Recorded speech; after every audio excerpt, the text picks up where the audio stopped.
brought to you by V-Guard.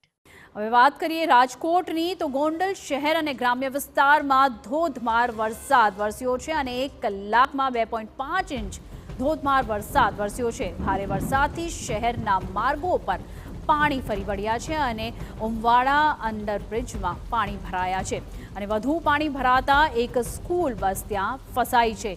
તો સમાચાર હાલ આવી રહ્યા છે રાજકોટથી, જ્યાં ભારે વરસાદથી તમામ જગ્યાઓ પર પાણી ભરાઈ ગયા છે અને ઉમવાડાના અંડરબ્રિજમાં પાણી ભરાઈ ગયા છે અને એક સ્કૂલ બસ ત્યાં અટવાઈ ગઈ છે।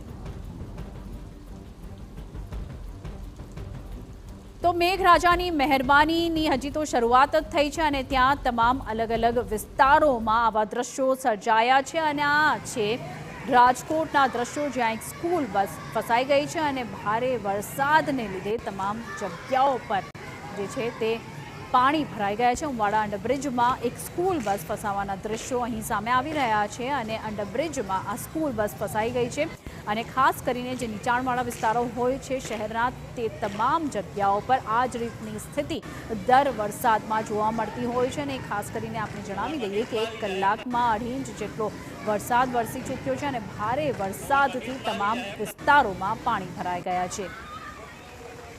કમર સુધીના પાણી તો આ દ્રશ્યો આવી રહ્યા છે હાલ રાજકોટથી, જ્યાં કમર સુધીના પાણી ભરાઈ ગયા છે અને ગોંડલ શહેર અને ગ્રામ્ય વિસ્તારમાં ભારે વરસાદને લીધે લોકોને હાલાકી થઈ રહી છે અને 1 કલાકમાં જ 2.5 ઇંચ જેટલો વરસાદ વરસ્યો છે। કમર સુધીના પાણી સંવાદદાતા દેવેન ભોજાણી હાલ હાજર છે ફોન લાઈન પર। જી દેવેન, જણાવો, આ જે દ્રશ્યો જોવામાં આવી રહ્યા છે, કઈ રીતે આખરે અહીંથી સ્કૂલ બસે નીકળવામાં આવશે? શું તેમાં બાળકો છે કે કોઈ વ્યક્તિઓ છે સ્કૂલ બસમાં?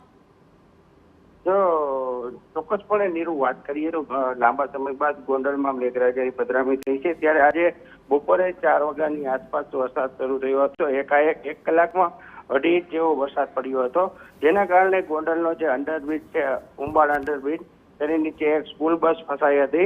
આ સ્કૂલ બસની અંદર સદનસીબે હજી સ્કૂલ બસમાં બાળકોને લેવા જતી હોય, જેને કારણે હજી એની અંદર માણસો નહોતા, એટલે કોઈ સદનસીબે જાનહાની કે એવું કોઈ સમાચાર પ્રાપ્ત થયેલ નથી। બાકી અત્યારે ગોંડલના જ્યાં તમામ અંડરબ્રિજ છે તેની અંદર પુષ્કળ પાણી ભરાયા છે। જી આભાર તમારો। તો દ્રશ્યો આવી રહ્યા છે હાલ ગોંડલથી, જ્યાં 1 કલાકની અંદર 2.5 ઇંચ જેટલા પાણી ભરાયા અને કમર સુધી પાણી ભરાઈ ગયા છે, જેને લીધે ચોક્કસપણે લોકોને હાલાકીનો સામનો કરવો પડી રહ્યો છે।